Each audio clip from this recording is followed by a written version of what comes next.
All right, Rabbi Evan, could you give us a quick introduction or not a quick introduction? Well, welcome everybody. It is a delight to see you and to be with you, and we have a real treat. If you Google Larry Ty, which I just did of course, online, you see the range of books that he has written. Um, there is Demagogue: The Life and Long Shadow of Senator Joe McCarthy, Bobby Kennedy: The Making of a Liberal Icon, Superman: The High-Flying History of America's Most Enduring Hero. He also wrote a biography of Edward Bernays, which I have read, and Edward Bernays is probably becoming more important and interesting by the decade. People realize what a huge influence public relations are on the way we think and so forth. And Edward Bernays kind of invented modern public relations. And I've read that book. It's a wonderful book, still available. But the point being is that Larry Ty has an enormous amount of interests and an ability to write extraordinary books reflecting those interests, which educates all of us. And the books are sophisticated but readable. You know, they are they're not juvenile biographies. They're not short summaries. They're in depth, but they're also readable by the layperson, and which is wonderful. And Larry really spent most of his career as a reporter, I believe, for the Boston Globe, doing healthcare work. Reporting on the healthcare industry, which I know has grown tremendously. And so obviously he has a range of interests, is a wonderful speaker. And I met Larry, it was kind of a random occurrence. This was back maybe 10, 11 years ago. And one of our congregants, Michael and Jane Strauss, they're probably in Arizona now, but they had a connection via Michael's brother, because they spent some time together, I believe, in Israel. And Larry was in town talking about his book, Satchel Paige, and said, would you like to speak at the congregation? I said, well, I'm not quite sure what this has to do with Judaism, but it sounds interesting and people will come. So we did it, and it was a wonderful connection and a wonderful match. And here we are several years later, talking about an upcoming book, which is not out yet. And we're not exactly sure when it's going to be out, but the subject matter is so interesting. It's about the Jazzmen, who really shaped America, shaped American music: Duke Ellington, Count Basie, a few others, which is what Larry is going to talk about, his process with that book. And really then after a little bit of some remarks, we'd like to really open this up to everybody to ask questions. And I didn't ask Larry about this ahead of time, but I presume if you want to ask questions about topics of his other books, which are numerous and I know quite interesting, I imagine he would be open to answering those questions as well. So with no further ado, Larry Ty. So thank you, Evan. And he's much too polite. And what he really meant to say is that that I'm a reporter-like dilettante who can't focus on one thing for more than one book's worth. But I'm delighted to be back with you today, and to also say that it is strange to be talking about a book when you haven't written one word of that book. So I won't say in quotes every time I say book, but I think that I want to tell you a little bit about what I'm doing with this book. And I would also be delighted if people wanted to talk about not just my book topics, but yours. I presume everybody in the congregation has a book that they're dreaming about, whether it is fiction or nonfiction, and we could talk about the process of making some of those happen as well. But I want to tell you where the idea for this book came from. And it came from an earlier book where I spent a lot of time in Chicago researching a group of Black men who had worked on the railroads starting at the end of the Civil War. And they were called Pullman Porters. And if any of you are old enough to remember, that was the truly elegant days of train travel, where you would travel the country, not just in a comfortable compartment with a great bed and great food, but with the most extraordinary men taking care of you, who were the Pullman Porters. And when I interviewed the Pullman Porters, there were about 50 of them alive, and there were more of them in Chicago, not surprisingly, given the city's train heritage, than in any city in the world. And I interviewed ones who were in their late 80s all the way up to 102 years old. And the Porters made me promise that someday I would write 2 other books. One was on their favorite sports figure that they carried on their trains, and that was a guy named Satchel Paige. And I wrote a biography, as Evan mentioned, a few years ago about Satchel Paige. And the other was a book on their 3 favorite passengers of all kinds. And those were 3 guys named Louis Armstrong, Duke Ellington, and Count Basie. And what you may or may not know is in the 1930s, 40s, and 50s, when Jim Crow was very much alive in America, the system of enforced racial segregation, for Black guys like Ellington, Armstrong, and Basie to travel south was taking their lives in their hands. They weren't sure at night whether a hotel was going to let them stay there, whether they could eat in a restaurant, and whether they could even use the one water fountain versus another because they were marked white and colored. So very dangerous to go south, and yet very essential to their livelihoods to go south. So what these guys did was, when they were going into dangerous territory, and that dangerous territory, to be fair, wasn't only in the South, it could be in a segregated city like Chicago or my hometown of Boston or New York. What they did was they rented Pullman sleeping cars. And when they would pull into Atlanta, the Pullman car would be pulled off the tracks.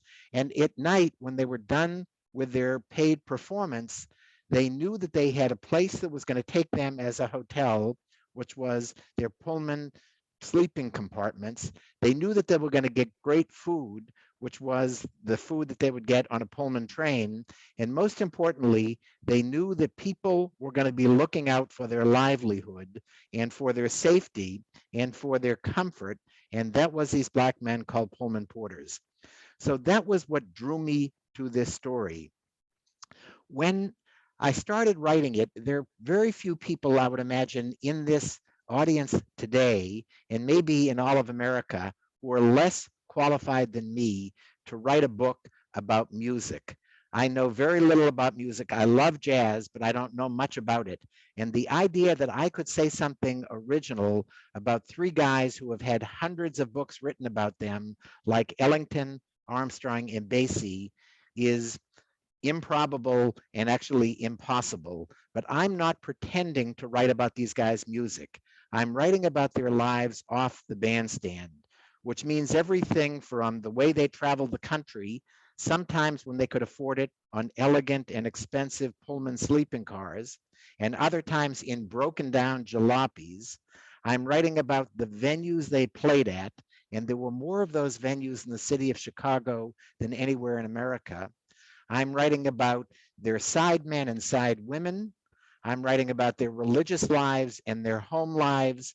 And most importantly, and the thing that drew me to this book, I'm writing about how these 3 musicians and all the rest of the jazzmen and jazzwomen of their eras, I think, set the table for the civil rights revolution in America. They took their music into the homes of many racist white Americans who would never have let a Black man in the front door, but who wooed their wannabe spouses with the music of Ellington, Armstrong, and Basie, even more than the Pullman Porters I wrote about, and even more than the Negro League ball players like Satchel Paige. These guys set the table for Brown versus Board, for Jackie Robinson, and for the opening up of America to this strange notion that Blacks could be brilliant artists and deserve equal rights. So I want to just take a couple more minutes and tell you, I was last month in Chicago and last week in New York researching my book. And I want to tell you some of the strange things and the fun things that I saw and found in those trips. When I was in Chicago, I never knew, I was getting a tour of all the old jazz establishments, And what that meant was generally a tour of a CVS and trying to imagine how that CVS was at one point the Sunset Lounge in the south side of Chicago, or some old abandoned building was at one point a dance hall that could hold 1,000 people. There is almost no memorial across the city of Chicago to all of these great establishments, and yet your city was, even more than New Orleans, more than Kansas City, and more than New York, the jazz capital of America from the 1930s, some would argue through to today. And seeing that history through the eyes of jazz historians and an extraordinary guy who was the official historian emeritus of New York City, a man who was the first and the last historian ever hired just to be the city historian by the city of Chicago. And this guy took me on a 2-hour tour of Jazz Chicago that convinced me of a number of things. It convinced me that the city's history in the jazz world was very much tied up with its history of mobsters.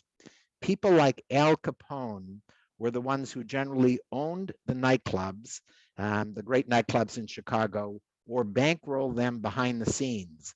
And so to understand jazz history, you have to understand Chicago's romantic and a little bit scary history of mobsters. You also have to understand the connection between Jews and jazz. And there is one.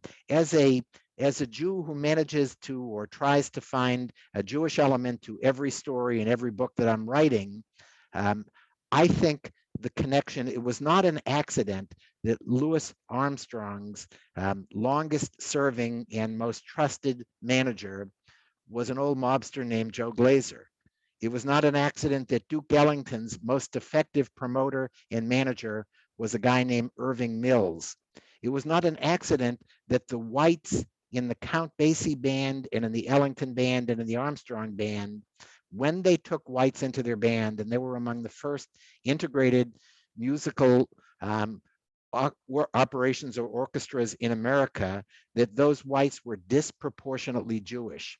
And I think that's because, in part, Jews were restricted like blacks were from getting into other more mainstream elements of the music world.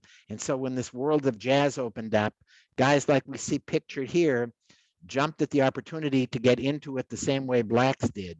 I also think that it was because the history of jazz and all that it represented with this improvisational sort of anything goes new form of music was something that was really appealing to Jewish sensibilities. And I think part of the old Black-Jewish alliance that we all have heard of or experienced ourselves is reflected in this world of jazz more than anywhere I've seen.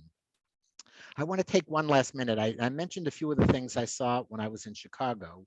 When I was in New York next week, I had extraordinary experiences.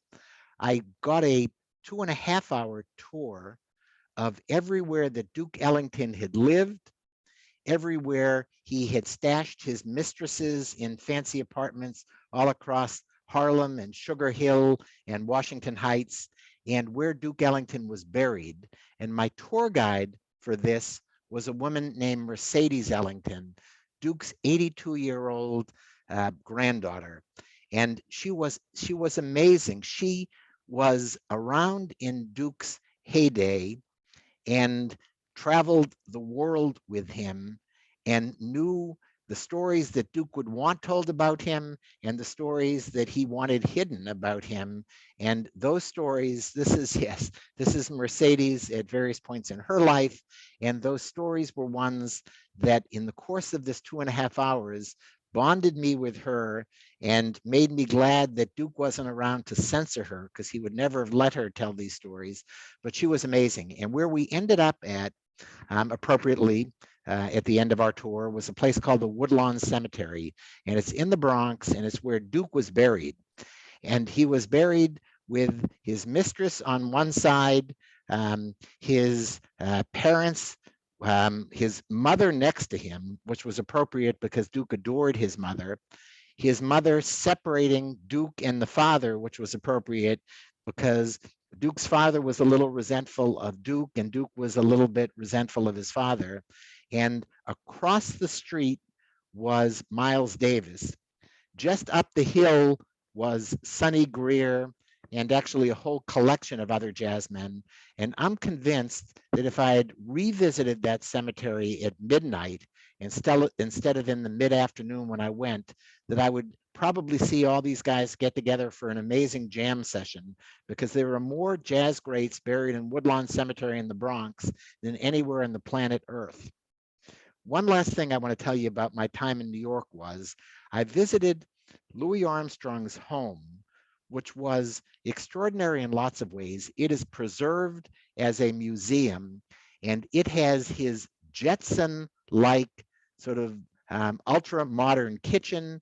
It has pictures of him all over the place. It has his study where he had all the latest high-tech recording equipment and where he recorded everything from the music he liked to his off-color jokes to conversations with 1,000 people who visited him at home, some of whom knew he was recording them and some of whom didn't.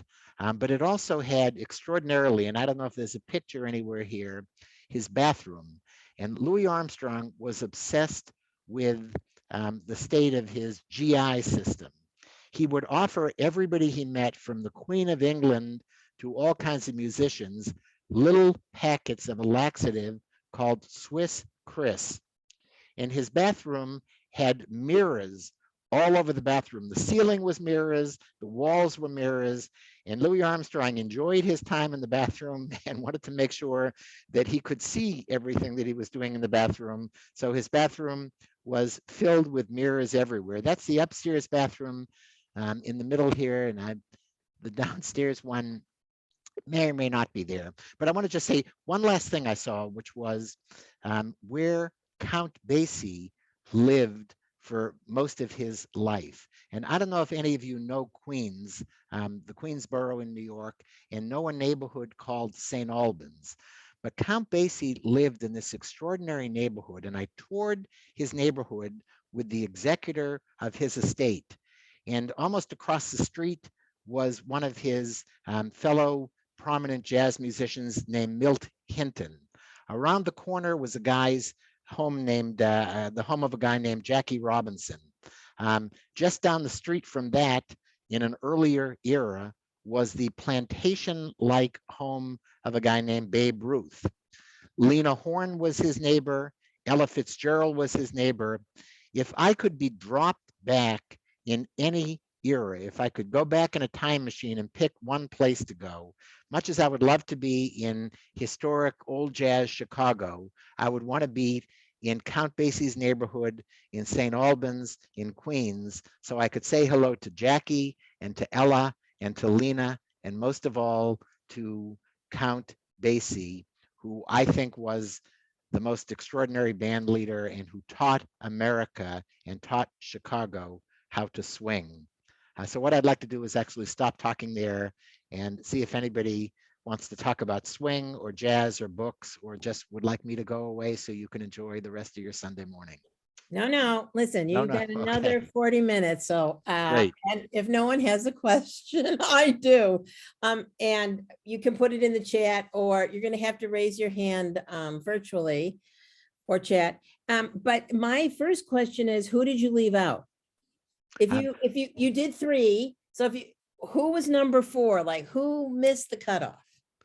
So that is a great question. And that's one that my editors the other day, I think were my newly acquired editors, were too polite to ask. But so number 4 would have been Ella or Bessie or one of the great jazz women. And I feel on the one hand terrible that this is a book only about men.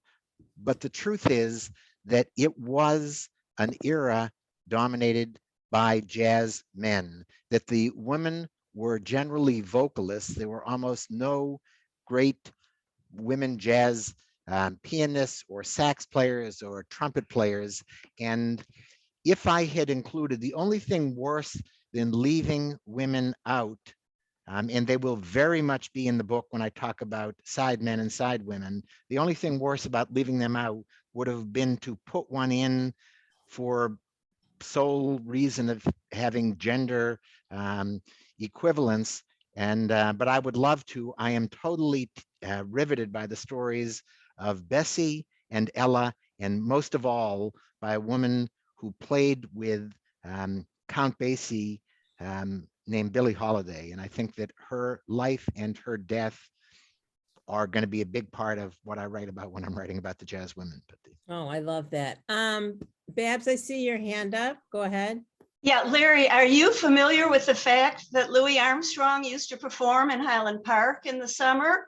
I don't think most people here lived in this area in the 50s, but we had a music theater and I saw him perform several times there. So I'm shocked perpetually. I didn't know specifically about Highland Park, but I'm shocked to hear all the places that he performed, including my backyard here in Cape Cod. He performed outside of cities. He performed in areas that were entirely white back then and that were poor or affluent. And the bottom line is all three of these guys performed. They were like the barnstorming Negro Leaguers. They performed anywhere anybody would invite them because they made their living and they supported their expensive bands by doing one-nighters everywhere they could for almost 365 days a year. And how they had the energy to do it and how they had the courage to go into white communities, not like Highland Park, which I presume was friendly in inviting them in, but in places in small communities all across the deep South, where they were again risking their lives to go there, including Louis Armstrong eventually going back to his hometown of New Orleans, where it wasn't easy and where he was supposed to perform at an army base and learned at the last minute, even though they had sold every ticket there, that he wasn't welcome there. And it was just, it is a lens. So I want to, if you'll indulge me to go on for one more minute, I want to say that every book that you write that is a biography is billed as being a biography of one person. I wrote biographies of people like Satchel Paige and Bobby Kennedy, but in fact, you're using their single story as a lens into a much bigger story. Bobby Kennedy is partly the story of Bobby Kennedy, but it's the story of how America changed from the 1950s when Bobby Kennedy began his career as an aide to a guy named Joe McCarthy and was a very conservative Bobby Kennedy, to how he changed from then into the 1960s, as well as America. He became a liberal icon and America became in the 60s what we know America became in the 60s. This book is a lens into the America of the 50 years that all three of these guys survived. They started in the 1920s, they were going strong in the 1970s, and what happened to them is what was happening to America. We have another question here, not with the Pullman connection that they used for respite and travel, were there any racial issues at that time on trains? So there were endless racial issues on trains, including in Pullman sleeping cars. The Pullman Porters, you may or may not know their story, and I'm going to give it to you in very brief form, but it was a Chicago-centric story. It is, as you all know, the Pullman Company was based in Pullman, Illinois, and you may also know that Pullman, Illinois was an all-white company town where the Pullman Porters were the only employees of George Pullman who were not allowed to live there. All the Pullman Company's records brought me to Chicago because they are all stored, housed in the Newberry Library, that wonderful institution in the middle of the Gold Coast region where I hung out for a month on a fellowship. But the Pullman Porters were a sign of partly the racial potential and opportunity for Blacks. George Pullman, at the end of the Civil War, hired freed slaves to be his Pullman Porters, and he did it for one reason. He figured, who better to wait hand and foot on his the customers who were paying a hefty premium to ride on a Pullman sleeping car. Who better than people who had gotten the equivalent of their PhDs in servitude when they were working as slaves? And he hired them, and for 100 years, from the end of the Civil War to the 1960s, when the Pullman Company went out of business, the best job a Black man could get in America, there was an expression in the Black community, Pullman or postal. You could work for the post office, which was the first federal operation to desegregate, or even better, you could earn substantial salaries traveling on the Pullman trains and getting to see America. But it didn't start out that way. The question was there racism on the train? And the answer was, there was extraordinary racism, that Black passengers were relegated to the smokiest, dirtiest, most rotten accommodations on the train, and Pullman porters were treated by many passengers like they were those passenger slaves. And it was to the point where Pullman porters were called George. And I don't know if you know that that happened or where it came from, but there was a horrible tradition in America that slaves were named after their slave masters. Porters were presumed to be George Pullman slaves, and they were called George. And they were called George until an extraordinary guy named A. Philip Randolph came and started this union called the Brotherhood of Sleeping Car Porters. He got them higher wages, he got them better working conditions, and he got them little badges to go on their breast pocket saying their names. And what that meant almost as much as the money and the improved conditions to the porters, because what it was saying is, my name is not George, my name is George Smith or Jeff Smith or whatever it is, but I have a name, I am a human being, I have a family. It was trying to say to passengers at a time when they didn't get this, that you ought to treat these porters like they're humans, they're not just your servant. So I'm sorry to go off on tangents, but I'll try to. It's a good one. I have a bunch of questions. Susan, I'll get to you in a minute. Neil wanted to know, did you go to Baldwin or Idlewood, Michigan? I don't know what that's about, but Neil can unmute if, I don't know. Why Neil, could you explain the question? And maybe I ought to go there, so I don't know. Yeah, I have a friend in Baldwin. She has a store there, and she informed me that Idlewild, which is 5 miles from there, was the African-American, we'll call it the Catskills. That if you were of the professional class anywhere in the Midwest, you would have a summer home there.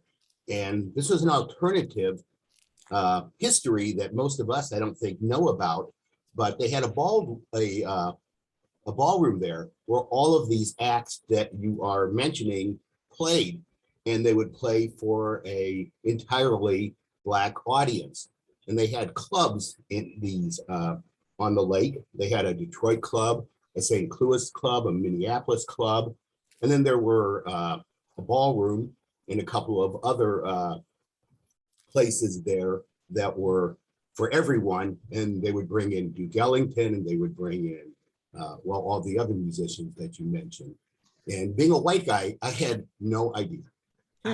So being a guy who should know everywhere they played, their discographies fill entire books. I will now add Idlewild to my list. I've seen places like that across America. It was this pastiche, including in Chicago, on the south side of Chicago, where some clubs were all white, some clubs were all Black, and some clubs were what they called black and tan, which were not just the band being segregated, but the audience being segregated. And that, I'm convinced, and the kinds of places that you're talking about, like Idlewild, were part of my thesis of sort of, this was an early testing. Could Blacks and whites get along watching from a baseball stadium, a Negro League ball club, or could they get along watching musicians in close quarters, in a dance club, watching Ellington, Armstrong, and Basie? And the fact that they did, and the fact that there weren't riots, and the fact that nobody melted down was an early test before most of our other institutions were willing to test desegregating, that it could work. And I wish I was around in those days. And I wish I was around in the south side of Chicago when there was a Jewish community. When I was looking, doing my tour of the city, I would see churches and other institutions that had Stars of David or had another sign of how thriving the Jewish world of Chicago was on the south side, and at the same time the jazz world was. And it just, my second place, if I couldn't go back in my time machine and be in St. Albans, Queens, I would like to be in the south side of Chicago and see what that world looked like in the rip-roaring 30s and 40s and 50s. Interesting. Okay, Susan, what's your question? Well, it's not so much a question as it is information. To get back to your subject of the Pullman Porters, when I was a child, I was privileged to travel with my parents by train a number of times, and the dining cars also had only Black waiters.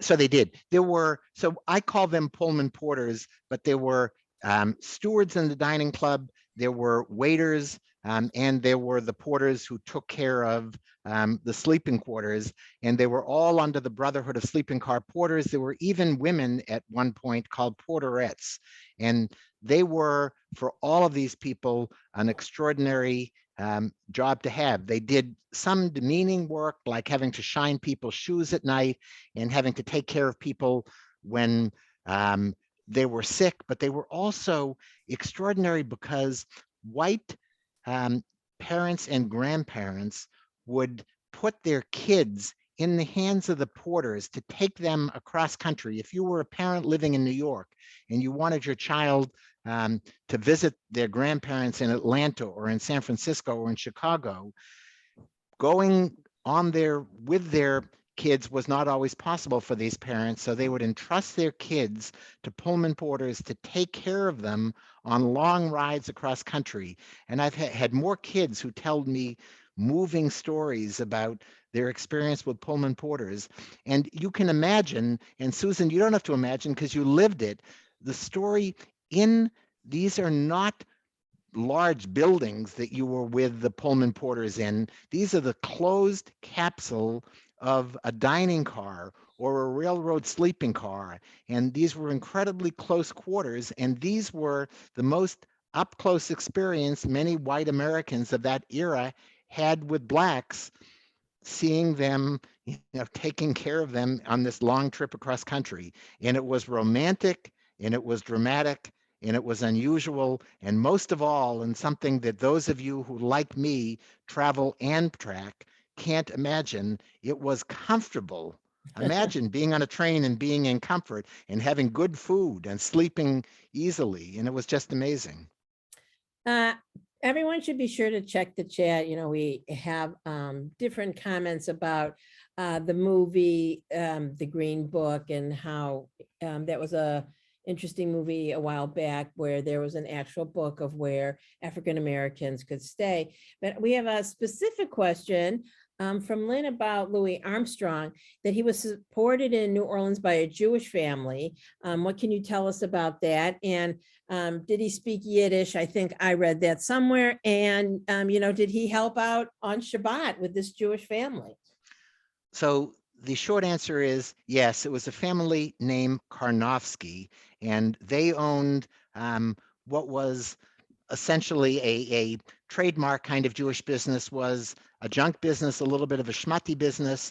And Louis Armstrong, at a young preteen age, helped them out on their wagon.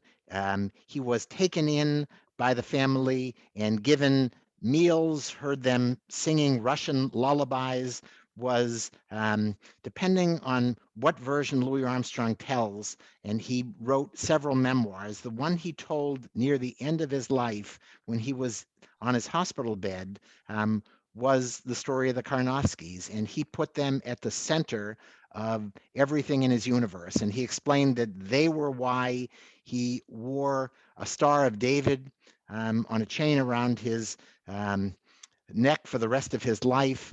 he credited them with giving him the first and early opportunity to do lots of things that he did. So they were elemental. Did he speak Yiddish? No. Did he know some Yiddish expressions? Yes. Did he embellish the story of how important the Karnofskys were? A little bit. At whatever point he was in his life and whatever he was feeling about different people, he would put them at the center and say they bought him his first cornet, the first instrument he had. But there's no question that they were important.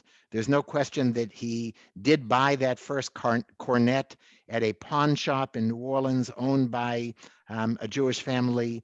And this was part of a connection that helped make Louis Armstrong comfortable with Joe Glazer, his manager in later life. And it was part of this wonderful Black Jewish world that I was talking about at the beginning. We also now kind of switching a little bit, and you spoke about this at the beginning. Please describe this from Bill Rosen. Please describe your method of doing research. Where do you start? How do you go about it? What libraries? How do you find the people to interview? And I really want to know, how do you find the people to interview? Of course, now you do have internet searches and Google, which must make that a little bit easier. So I feel like every book that I write should have an asterisk on it and explain what new technologies have been available since the last book I wrote. And on my first book, doing library research meant going to a physical library. And I was doing that research at the Library of Congress, the best library in the world. And that was a wonderful and the only way to get access, not just to the books that I want, but to the newspaper clippings, because they were there and you had to spend hour after hour going through this tedious microfilm. And any of you who have ever spent time in a library pouring through microfilm know that it is not just a long process, it is an unpleasant process. If you're not especially dexterous, and I'm not, just feeding the microfilm into the reader took time, and then getting to the right thing that you were looking. And often the newspapers weren't even on microfilm or they weren't indexed.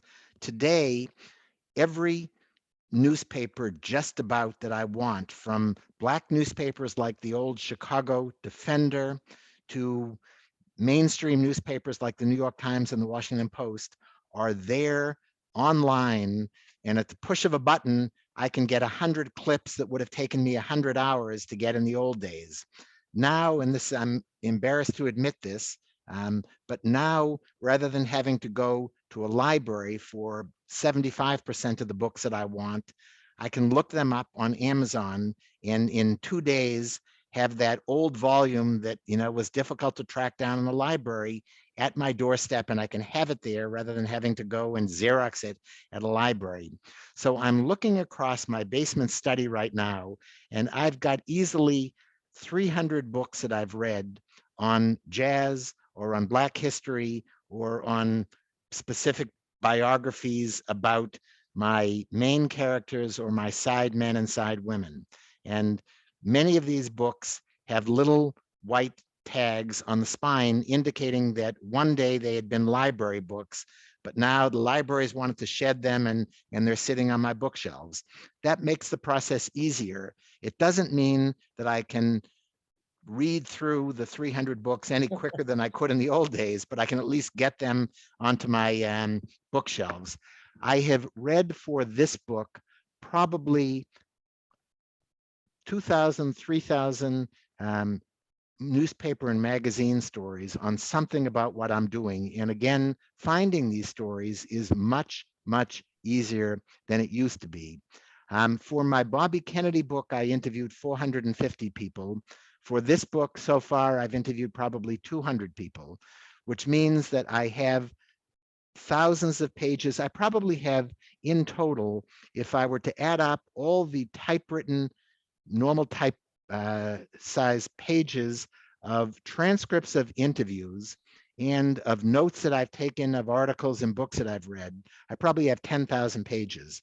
Wow. And the biggest challenge in writing a book is not the process, because the process is the same of talking to people and reading things that I did every day of my 20 years as a daily journalist. The biggest challenge is organizing 10,000 pages into a readable book into chapters and then into a book that makes sense. And none of that is easy. All of that is fun. 9 books into the process, it becomes more routine.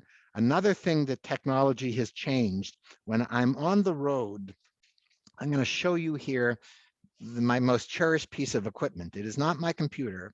It is a little Oh. electronic Sony tape recorder.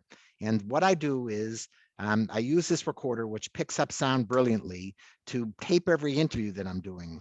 And as soon as I get back to my hotel room, I panic that I'm going to lose my tape recorder and that all of this work that I've done interviewing the official historian of Chicago or Duke Ellington, 82-year-old granddaughter, that I'm going to lose it. So I connect my recorder to my computer and I download to the cloud where I can't lose it unless there's rain or something like that, and it brings down all the clouds. So I am assured of having everything that I've done there when I get home, even if I've lost my equipment like that.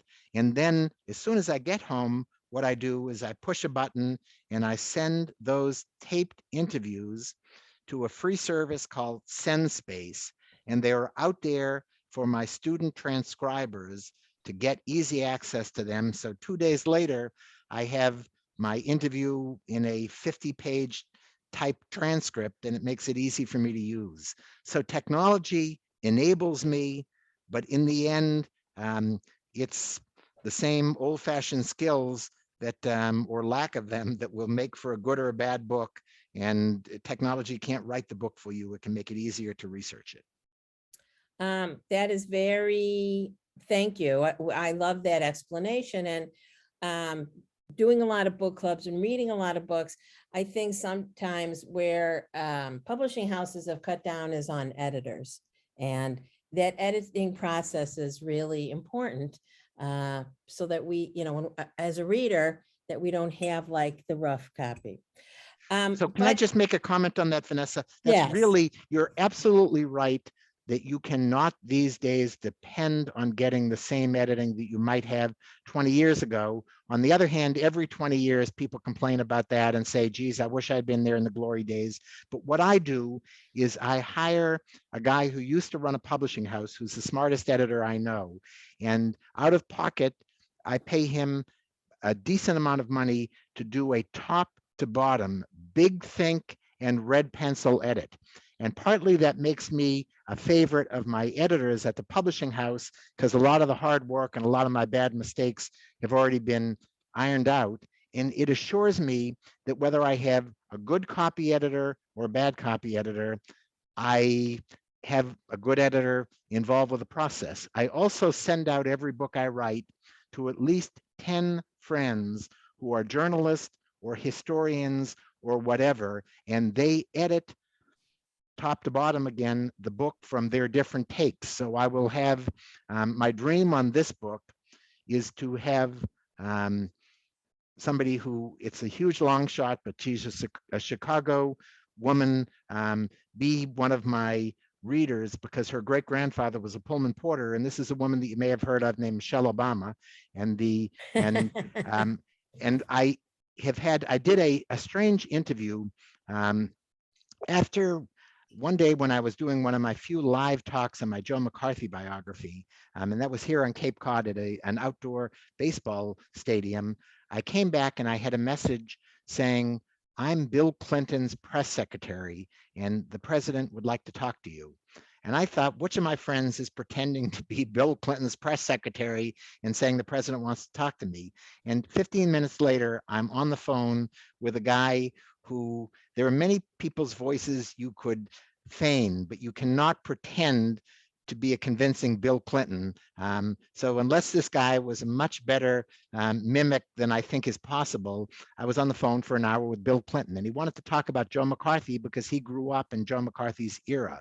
But we ended up spending half the time talking about Ellington, Armstrong, and Basie.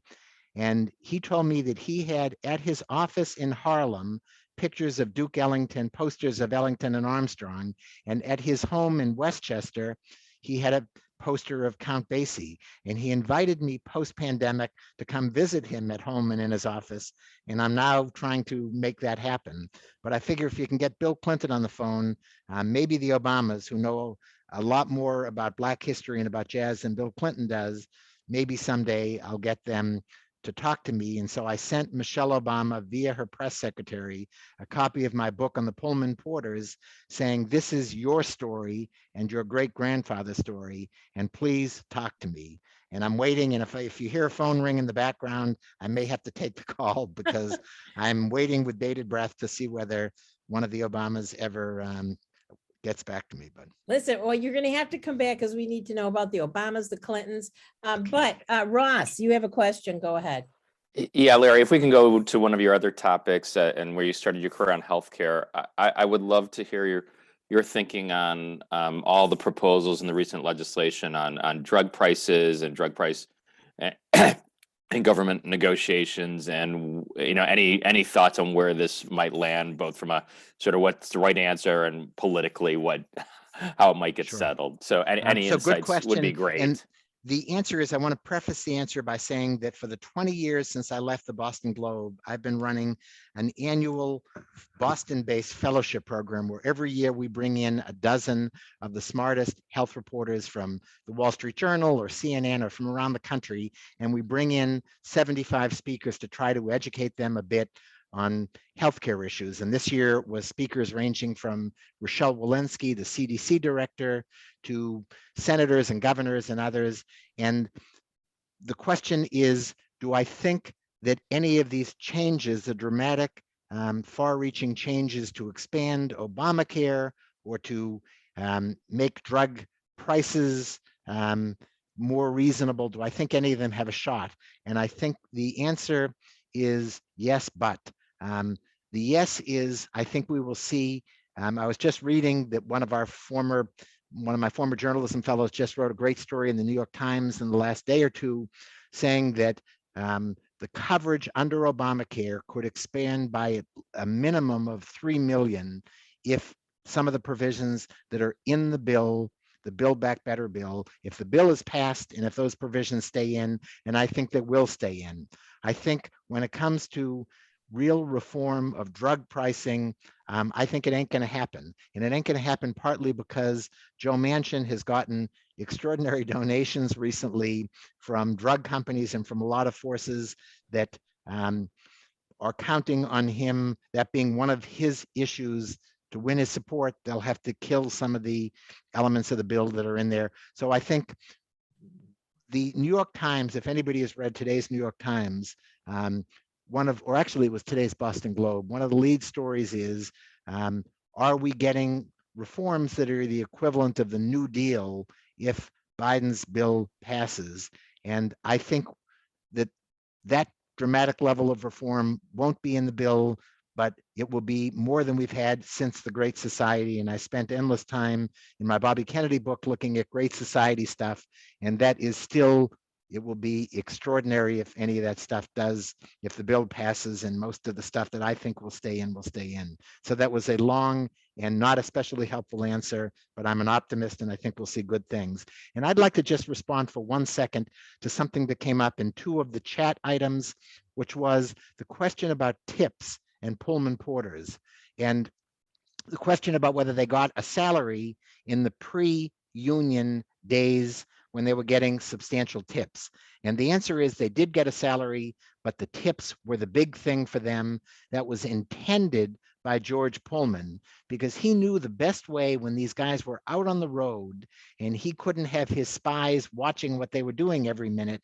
He knew the best way to ensure that Pullman porters would give customers brilliant service was to have the porters dependent on those customers and on their tips.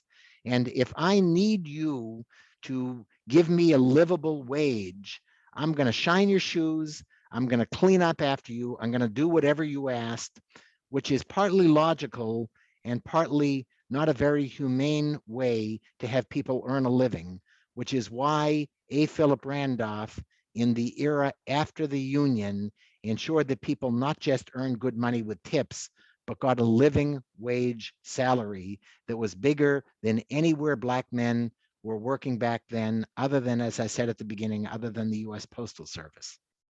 I have another question. What personal price did these three jazzmen pay for being trailblazers in race relations? This is from Mark. He had heard that Louis Armstrong used marijuana to ease the pain. So they paid an enormous price. They paid the price of being out on the road probably an average of 300, 325 days a year. And even if you were like Duke Ellington and you had a mistress in just about every city that you went to, that was still a steep price to pay. They paid the price before they could afford Pullman sleeping cars of being out there in broken down cars or the smog-laden buses, living lives that were not comfortable. And these were three of the greatest musical artists that America had ever produced. So it was a difficult life for them. But on the other hand, what was the Louis Armstrong part of the question? That that he had used marijuana. So Louis Armstrong, so I just came back, as I mentioned, from the Louis Armstrong house. And the human being alive today who knows more about Louis Armstrong than anybody else, definitely including me, is the chief archivist there, who's written 2 great books and is working on a 3rd on Louis Armstrong. And I asked this guy, how often did Louis smoke marijuana? And was it the only drug that he used? And the answer to the second question was yes. He was very, very disciplined in feeling like marijuana might be safe for him, but anything harder, and this is in an era when people like Billie Holiday were hooked on hard drugs, and she and Charlie Parker were dying of heroin usage. And Louis Armstrong only used marijuana, but he used it every day of his adult life. And he used it partly because it was a way of relieving the stress, as the questioner asked, and he used it because he just thought it was fun and was safe. And he was a huge advocate for legalizing marijuana. He once, with his wife, got caught for using marijuana, and she was taken to court over it, and she had hidden it in her eyeglass case, and it was not her marijuana, it was Louis's marijuana. And he was proud to tell anybody who ever asked that he was a regular user of marijuana, even if he might not want to get caught with it, and that he thought that it was nuts to have it made illegal. Were these 3 men close? What was their relationship? So good question. They were hugely competitive and very close. They performed together any chance they got a chance to do that. And they were different enough in terms of what they were best known for. Louis Armstrong was best known for being an instrumentalist who changed the way we thought about what a trumpet or any instrument could do. And in later years, when he had issues of health that made it difficult to blow a trumpet the way he used to, he changed from trumpet to being a vocalist, only his vocals sounded like he was playing the trumpet. He had this distinctive voice. Nobody who ever heard his gravelly voice would have called it a magical musical voice, but he was the most famous voice arguably in the world. They used to say, and I think with some merit, that the 2 most famous Americans in the 1950s were Mickey Mouse and Louis Armstrong. And I think that was right. If Armstrong was the instrumentalist, the thing that I think Duke Ellington should be most famous for was his compositional work. And he was a good band leader. He was a good piano player, but he was a brilliant composer. And what I think Count Basie, if he were going to be up there in the Rushmore, the Mount Rushmore of jazz, he would be there because he was the best of the band leaders. He would, with a little tinkle of his piano, he would get people coming together. He had extraordinary musicians in his band who stayed for a lifetime. He was a good but not a brilliant piano player. He didn't compose a whole lot, but he taught through his band, he taught America how to swing. And nobody, they say that there was something wrong with you if you listened to Count Basie and your foot wasn't tapping 5 minutes into the experience. Yeah. All right, well, I'm going to take the last question. In Okay. 50 years, who are we going to be reading about? So my In this dream time is, period, well, they'll say, oh, blah, blah, blah, that he was a great, or she was a great. so does it have to be attached to the word great? Because I think in 50 years, we're still going to be reading the same way. I don't know what everybody's politics there are, but the same way that 70 years after Joe McCarthy has left this planet, we're still reading about Joe McCarthy. I think 50 years from now, we're still going to be reading about Donald Trump. And you can decide whether that's for better or for worse. Oh, I meant in the jazz. Oh, in the jazz world. In the Oh, jazz world, like, okay. yeah. Sorry, I'll take the politics out. Forget what I Yeah, just said about. I know, So because I that, think it's a 50 horror to years from think you're now- going to have to read about him in 50 years. So I think 50 years from now, we're going to be reading by two of the people or three of the people who were my three favorite jazz interviews of people who are still alive today.